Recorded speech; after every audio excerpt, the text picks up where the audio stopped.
What About Vietnam? A podcast with Carrie Newsom. The series where Carrie talks with travellers about their experiences and adventures. Find out more about Vietnam from the people who have actually been there. What about Vietnam? Whether it's adventure, exploring the culture and cuisine, shopping, or just soaking up the sun. Let Carrie and her travellers pave the way for a magical holiday in Vietnam. What about Vietnam?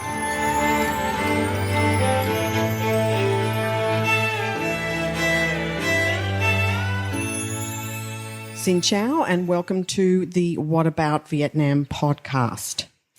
Today, I'm going to be broaching a subject that seems to be coming up more and more for me as I'm working with travellers, new travellers in particular, to Vietnam. And that's a growing trend around families travelling to Vietnam for their holidays. It's probably only come to the fore mostly in the last 12 to 18 months, but I do see a growing trend of Westerners really looking for a holiday destination where their kids can come and experience a different culture. They can discover and learn a little bit of history and, they can get distracted from their tablets and their devices and get their heads out of that. In particular, I've had some very encouraging feedback from some clients, saying their kids, whilst they were a bit ambivalent about coming, they got here, they had a great time, and, words like epic holiday and just the best time. We got to do things, we never get to do at home. Even mum and dad did things that we just never thought that they would do. And one of the places that seems to grab that kind of experience and really highlight it is Phong Nha. And today I'm lucky to be joined by Ben Mitchell, who not only is a family man, but also runs the Phong Nha Farmstay, and on a daily basis is meeting and greeting families and helping them get a better understanding of the region and, doing what he can and sharing his knowledge to help make their trip really worthwhile and really extra special. So I'd like to welcome Ben to the show. Hi, Ben. Thanks, Carrie. Thanks for the kind introduction. Yeah, I'm a passionate family traveller and we're involved in family tourism here in Phong Nha. Okay, so for everybody, let's start with the basic. Like when we talk about Vietnam and we talk about the main stops on a tourist map, where does Phong Nha sit in relation to that, and how, what's the best way to get there? Well, Phong Nha is located in northern central Vietnam, pretty well halfway between Hoi An, another family favourite, and Hanoi, which is the hub of visiting all the different areas in the north.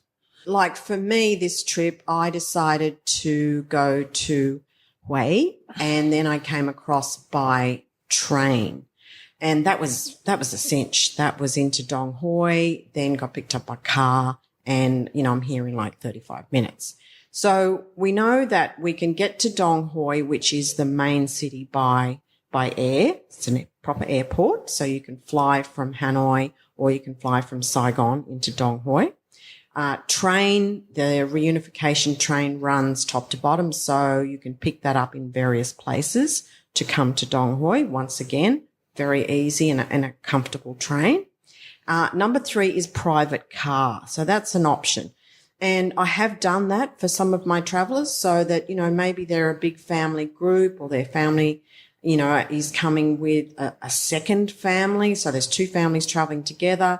So it might be more economic and more, palatable to them to come by, a small minibus and that to get to here. But while it's not on the tourist map, it's not that far off the tourist map. Would you agree? Yeah, it is. It's like Dong Hoi is our gateway. So we've got the airport there connecting us with Saigon and Hanoi. The train station, as you say, it's a good place to break the journey between the north and the central of Da Nang.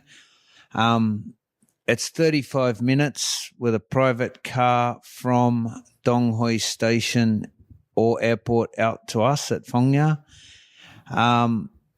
As far as those public transport ways of getting in and out, I would say the train and the plane are good.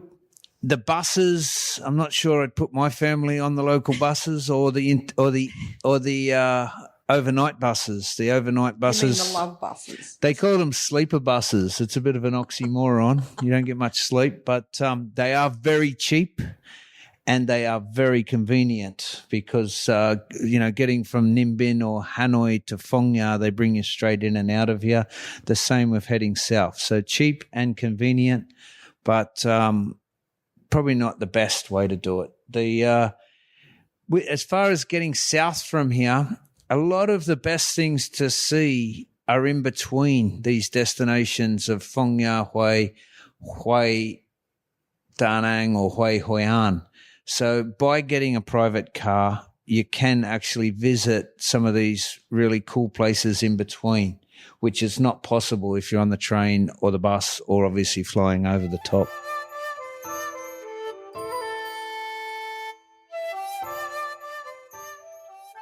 I want to set up everybody. So when you're thinking about coming to Vietnam and you're wanting to, plan out your trip, how many days you've got to spend, I just want to make sure that you consider this as a destination that you probably need to allow a few days to really take it in, to enjoy it at a pace. So I'm going to get Ben to talk a bit more about that. But ahead of that, I also want to talk to you about the safety angle.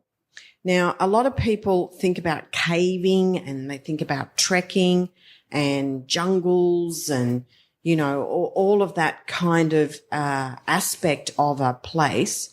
They consider that, they might have to have a level of fitness or health or, all of that side of thing. I really don't want you to consider that or see that as a hindrance to come here. Sure, you're going to have to think about, age groups and, whether you can withstand, certain levels of heat or you've got some levels of endurance, but you don't have to be a health freak or you don't have to be super fit to come here. There's all different levels of experience, but you also have to check out things like your travel insurance and things like that. Can you speak a little bit more to that, Ben? Because that safety bit does come up a fair bit. Yeah, there's the safety aspect of it with caving, and a lot of people sort of go, caves, or hang on, no, we won't be going there. We're about holidaying in Vietnam. We're not cavers. A lot of people go, cave, I've heard about that. It's $3,000 and it takes like multiple days to do. So we won't be going there. But Phong Nha does have a lot more to offer for the tourist, traveller, visitor, family travel. It has a lot more to offer than just coming here for caves. As far as safety goes, all of the different activities in the area to do with the national park and the caving are heavily monitored by the government. Yeah, and I mean, I'm going to take for granted that everybody that listens to my show has got really good level of common sense. So you're going to come equipped with, hats, slip, slop and slap as far as sunscreens are concerned, maybe some bug spray, good walking shoes, just making sure you've got comfortable gear to get around in to do these kind of things. But don't think you've got to do any, pre-set up or pre-exercise or anything, prep-wise to come and experience this, because you're going to see all levels, all sizes, all age groups, experiencing different aspects of the park, as Ben said, and also of the caves. And, at my age, I certainly, thought, geez, I better make sure I'm kind of at my best level of fitness. But I really found it very easy, and we're going to talk more about that in a minute. What I do want to talk about and really pick Ben's brains about is the range of activities here, because as he said before, it's not just about the caves. The caves is definitely its draw card, and it's certainly where Vietnam tourism painted and really put the focus on. But there's so much more. So Ben, let's kind of spread our wings here and talk about some of the broad range of activities that are available to families here. Two things I'd say. One is that there's something here for everyone, no matter what your level of adventure is or your level of mobility. And the other thing is that Phong Nha really has what is the essence of the atmosphere of rural Vietnam.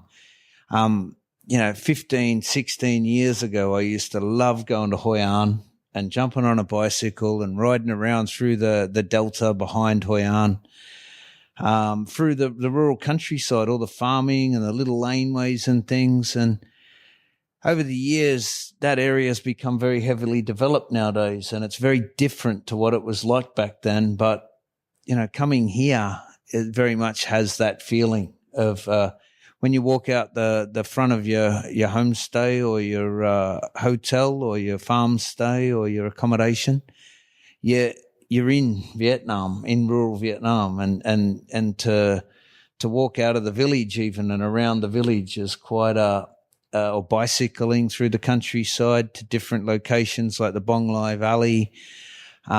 You can soak up Vietnam. Everywhere you look, it's a photo opportunity of a timeless Vietnam.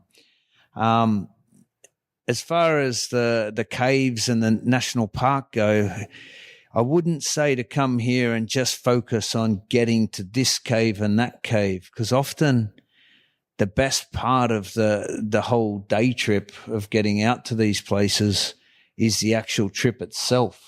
Getting around the area and looking at the scenery and learning about the history. Yeah, it's got a lot more to offer than just we've got to get to this cave or that cave and then move on to the next part of Vietnam sort of thing. And, that, Ben, really was my experience as well. I mean, just getting on the back of a bike. Now, there might be a lot of people that say, oh, gee, I wouldn't get on a motorbike. Well... Ben and I have had a bit of a laugh about this concept and around concerns around getting on the back of a motorbike here in Vietnam.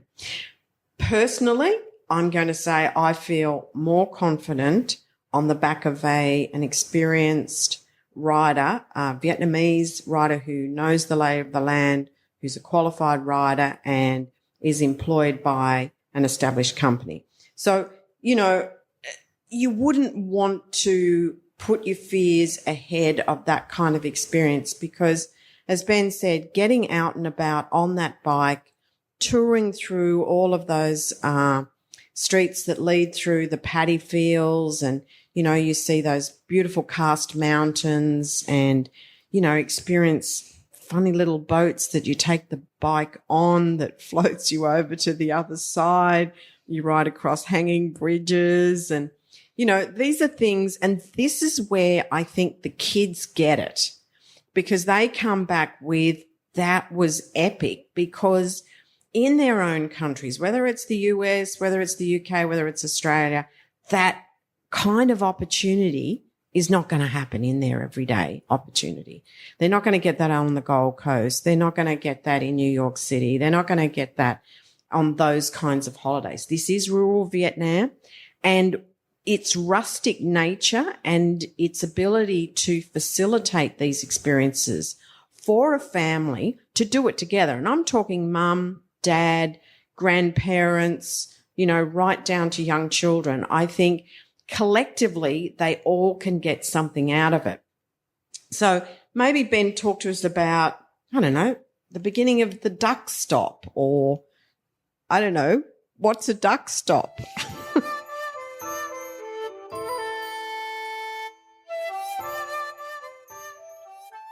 There's an area called the Bonglai Valley, and up that valley there's a series of community-based tourism places. One of them is called the Duck Stop, which in recent years has become very popular. It's a very unique attraction, and people love it.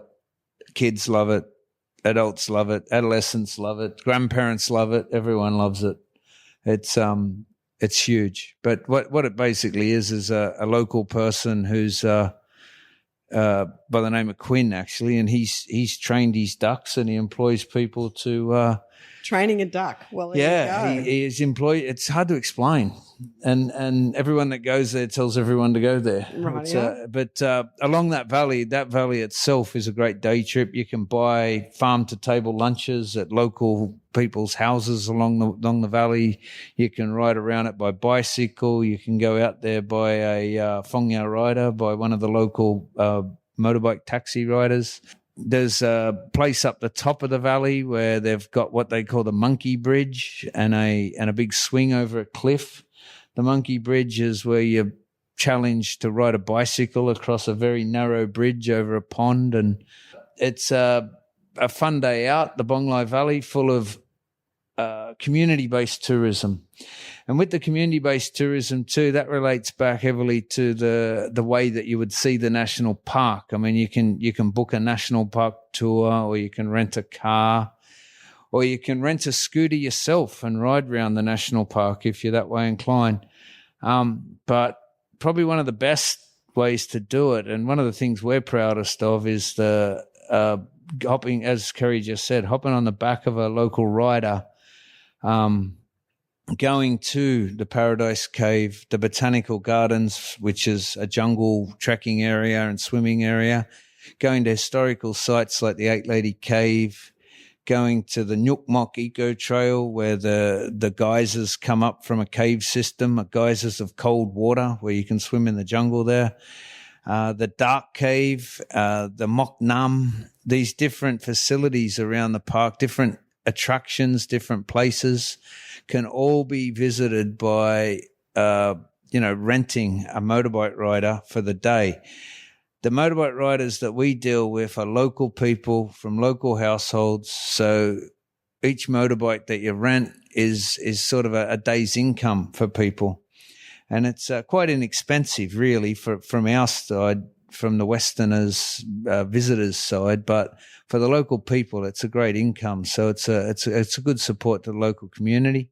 And it also helps to justify you coming here, being able to support the local community.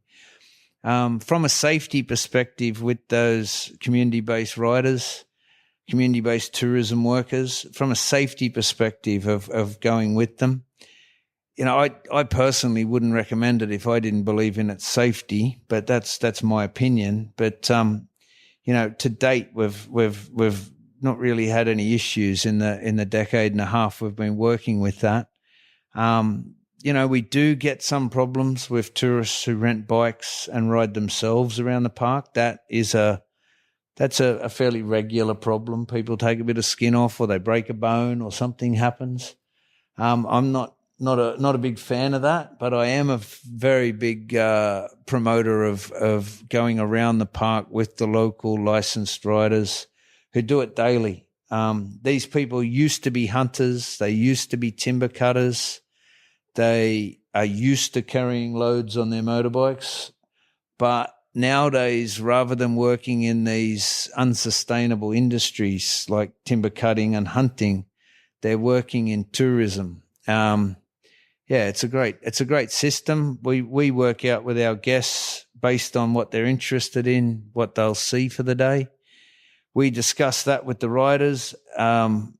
We give the people a pod guide with some historical information on it, and away they go for the day. And they can visit the places that we suggested and worked out with them, and the riders take them around to all these places, and they go and wait in a hammock at most of the destinations, and that the guests can take as long as they want. It's basically they're traveling at their own pace, doing their own thing. It's great for families.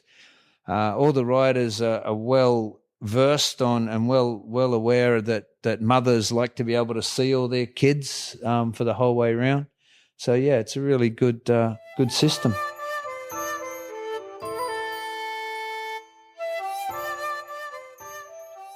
I take your point on that because I think for me, when I'm talking to people and I'm recommending people to come to Phong Nha, I don't want them to come here being ignorant or clueless around, how to get the best experience here. I mean, this is a bit of a plug for you, Ben, and certainly for Phong Nha Farmstay. I want to thank you for the support over the last few years in the What About Vietnam podcast and looking after to me this trip and sponsoring this show. It's been fantastic. But one of the things I love about what you and what Bic have created in the farmstay is it's not just really great accommodation set in the middle of paddy fields with, if you have a check on the website for this show, you're going to see some beautiful sunset photos that I grabbed the other night. But, it's rural, but it's not rough is the best way for me to say it, because I think sometimes people think rural is definitely having to rough it, and you don't have to do it that way. But one of the things I am really dead set about is about getting good advice. Getting good information. And there is two ways to experience any destination for that matter, and that's going with a fixed tour. So that means you follow a group and you start at A and you finish at B and you have a set time and you literally have to, follow the yellow brick road and the person with the flag. What Ben's talking about is being able to advise you around setting up your day the way you want it, so that you can start when you want to, finish when you want to, and your drivers and your guides for the day, whatever that is, whether that is going to the caves as part of it, whether it's going out and mixing it up with maybe some kayaking, stopping at the duck stop on the way back, all of that can be kind of curated to your own needs, your own wants, your own party or your own group, your own family's desires for the day. If it's too hot, you can finish early. If you feel, invigorated and you want to explore a bit more and you've got time, they can add it on. So you've got flexibility in that style. And that's probably something that Phong Nha Farmstay is definitely well known for. So if you come to Phong Nha and you want, quality accommodation, but you also want really good advice around putting something together just for you, then it's the ideal place to do it. We talked a little bit before about how much time to allow that. And Ben and I were just discussing before coming on the show about slow travel. Maybe, Ben, you can speak to my listeners just a bit more about, trying not to cram everything in. Yeah, well, like making the effort to come to Phong Nha, a little bit off the beaten path. I think it's worthwhile to try and give yourself at least 3 days. Now, if you're traveling as a family and your kids are sort of 8 years old and older, you can get a lot into 2 or 3 days. If you're traveling with smaller children, babies, toddlers, I think personally, I'd be suggesting traveling Vietnam a bit slower, going to less destinations and spending more time at them. As far as visiting somewhere like Phong Nha with toddlers and a baby goes, I'd be aiming to do sort of one thing per day over 4 or 5 days. Spending, if you're staying with us at Phong Nha Farmstay, that we've got some great common areas that are good for relaxing with the little ones. You've got the older ones can keep busy. We've got bicycles, we've got village laneways and farmland all around us for exploring. each morning at the farmstay, we run a bit of a free tour at 7 a.m. where we go for a half-hour walk around the village, learning about the village. Often I'll have families staying there, and the mother and one child will do it one morning, and the father might do it another morning, and there might be a child who never did it. Often two parents will come out and do the morning walk with me and leave the kids in bed. And other families, the whole family will go, and that can be like for one morning. Then families can do what I suggest people do on their first day of sightseeing from the farmstay is go to Phong Nha Cave, and they can either get a lift up there or they can get a bicycle and ride there. That's a great thing to do on their first day, and it's a one thing, not a whole series of things. Going around the park, there's different places you can go to from Phong Nha Farmstay or from Phong Nha, and you can visit just one thing each day with smaller children, because to try and get too much in, as you know, they get tired and they get a bit worn out, and then they start. Everyone starts to have a bit of a miserable time. So you got to get them back after they've done whatever they're doing for the day. Have lunch somewhere different each day. There's a lot of different days you can do if you're traveling slower with smaller children. But I recommend families with children who are all sort of over 8 and under 18, they can do 3 days in Phong Nha between the national park, the Phong Nha Cave, and the Bong Lai Valley. They would get 3 very full days in there.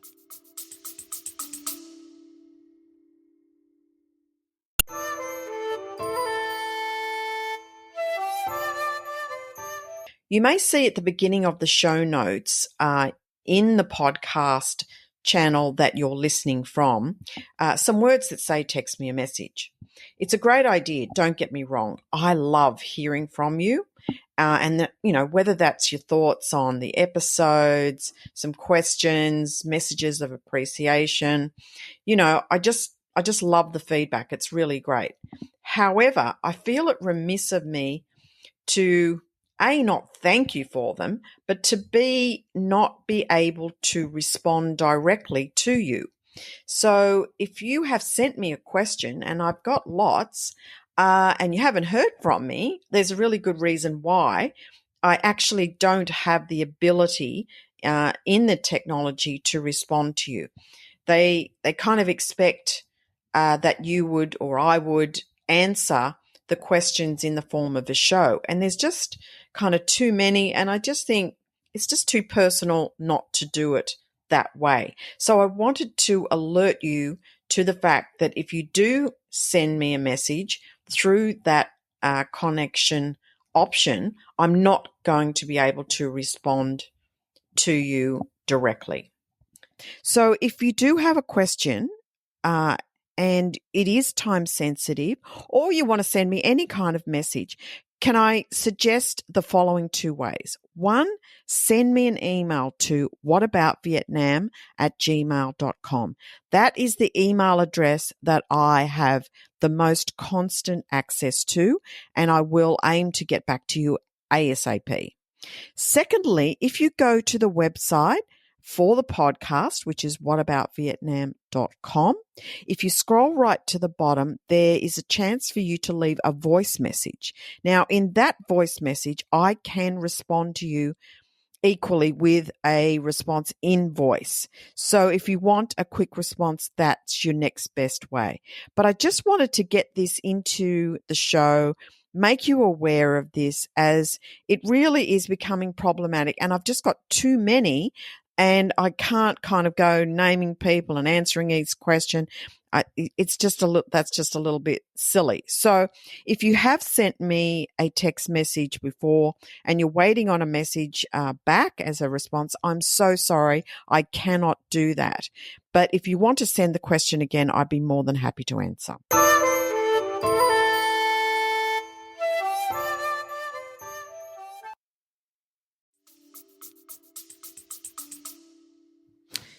Yeah, and probably a good segue into managing a day or your stay here is also the aspect of food. You know, like I've got kids, I've got grandkids, and food always features a big part of any stay.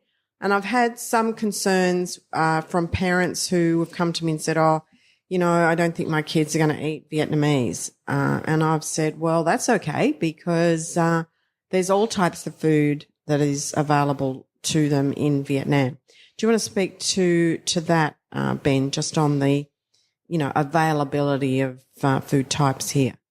Yeah, well, my wife and I have got a restaurant in town and a restaurant at the Farmstay, and we've over the years we've learnt to put a menu together that is very much a Vietnamese menu, but also offer some Western foods. Like, you know, with a family, there's often one kid and they won't eat anything unless it's white. It's pasta, it's potato, it's chicken, it's Chips. okay. Chips.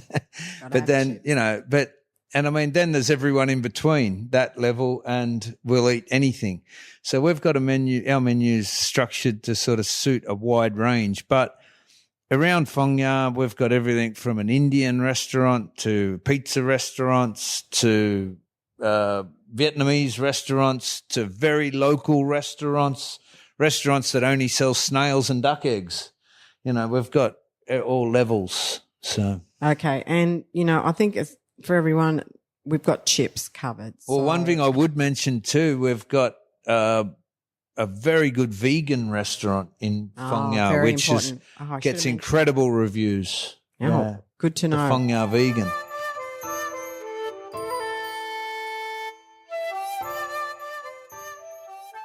Ben, just talk us through. You're also a travel family man yourself, and travelled overseas recently. Where would you place Phong Nha as far as cost to travel here and to enjoy a stay for a family? How would you put it? Well, looking again, two things. One, I would say value for cost. I mean, there is products here in Phong Nha that cost $3,000 for a tour, all the way down to most accommodations will give you a free bicycle. As far as families go, a lot of businesses have got small bicycles and bicycle seats. You know, so you've got all sorts of levels there of everything in between. We've got trekking tours, we've got national park, seeing the national park. I mean, if you go around the park, it's going to cost you sort of $25 per person, $500,000 per person, to go around on a motorbike. Most of the other transport in the area is by bicycle or you know, there's a lot of walking things you can do. It just depends, I suppose, on how much of a hurry you're in. If you come to Phong Nha and you've only got one day here, you're gonna try and cram as much as you can in, and it is going to cost more. The longer that you sort of plan your trip out to stay, the cheaper it'll be. As far as accommodation goes, there's everything here from very cheap homestays to more upmarket villas with private pools. Yeah, I think as far as value and cost goes, even you'd find the most expensive accommodations in the area are less than $200 for a private 2-bedroom swimming pool villa with breakfast. So, you know, that's at the top end. It is a very cheap destination. Restaurants in the area are very, very good value for money, very cheap. It's a very competitive and new tourism destination, and with high value for money, I would say. Yeah, and that's kind of the ticket that I sell it as well is, you know, the level of experiences that you're going to have, the quality of food, the accommodation level is widespread. But, you know, in my country, to find a family accommodation set up for, you know, parents and 3 kids, etc., you know, there's no way you would get that for $200 for a night. And, you know, we're talking private pool and overlooking the paddy fields and breakfast, you know, included. Like, yeah, I don't know of very many places that are offering that kind of value. But I think Ben's quite right also in saying that the activities can be as much or as little as you want. And if you've planned your time And, you know, if I'm arranging a trip, I'm going to be pushing that barrel as to try and allow you enough time to enjoy it at a pace that suits. Because one of the things that I do get back from travelers who get a little bit disappointed with Vietnam, and it's because time has been their enemy. They haven't allowed enough time to do things, so they're rushed, and, you know, they're trying to fit everything in to make sure that they get to the airport on time to go to the next place. So for sure, with Phong Nha and with your family and this sort of time that you can have together, to have those experiences. And, you know, I've got testimonials from people who have just said that just the level of confidence that their kids have got since coming to Phong Nha and having the experiences they had has just gone through the roof. That, you know, it's opened up their thoughts and their minds to traveling more overseas, to experience new cultures like nothing else has. So I hope we've answered jointly, you know, any questions that you do have about this region. You can always reach out to Ben through the Phong Nha Farmstay or me directly, and I can pass on. Happy to answer any questions if you come to me directly. Is there anything I didn't ask you, Ben, or anything we didn't cover that we should before we wrap up?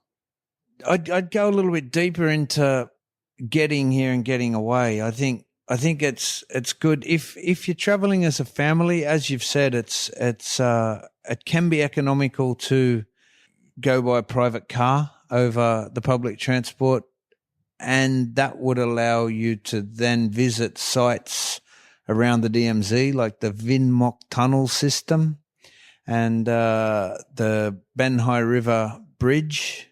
Staying overnight in Hue, I think is benefit in that there's a great day trip between Hue and Hoi An as well for families.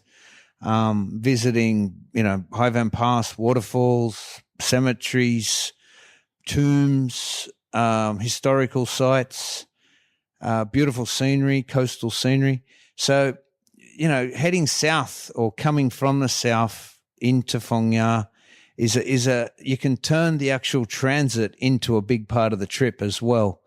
Getting to the north's a bit more difficult. You know, it's really a jump. You've got to jump as far as Ninh Binh. There's nothing attracting people between Ninh Binh, Hanoi, and Phong Nha. But to the south, it's pretty action-packed all the way down as far as Hoi An over 1 or 2 days. As far as going all the way to Hoi An in one day, yeah, I think the train is an effective travel method there because you can get on the train, you can relax, walk around, enjoy it. If you get a private car straight from here to Hoi An, it is a long day in the car with a family. The kids tend to putting them through hell, and then they'll get you back. Yeah, I was going to say that. Who's going through hell? The kids or the parents? Yeah.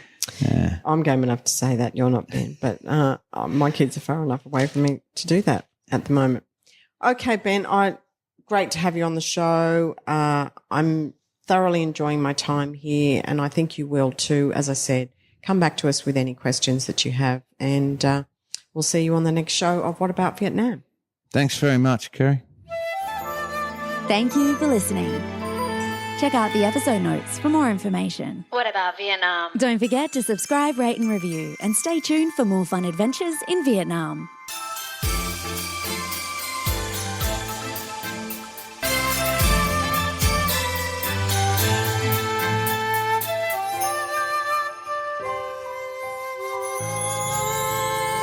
What about Vietnam?